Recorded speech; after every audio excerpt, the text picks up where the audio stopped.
Hello everyone, my name is Randy Carroll. Today we're going to cover using the Ruuster map drawing tool.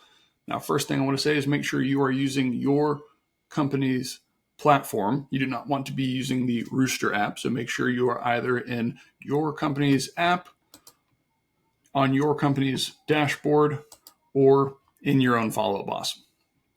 Using this map drawing tool is really unique compared to other platforms because with those other platforms, you have to be perfect with the way you draw your map filter.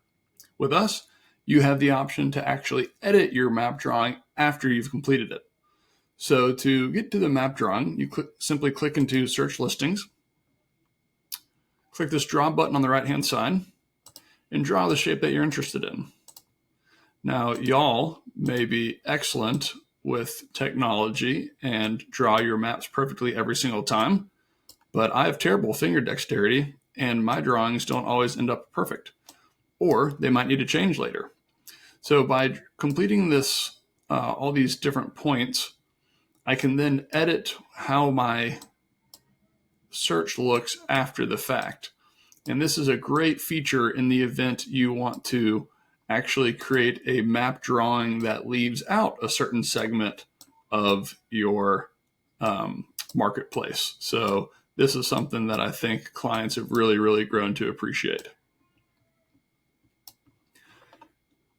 Getting here from the Ruuster platform on your desktop is the exact same process. Search listings, map view, clear bounds, draw. Follow Up Boss, same thing. Search listings, map view, find your market, draw.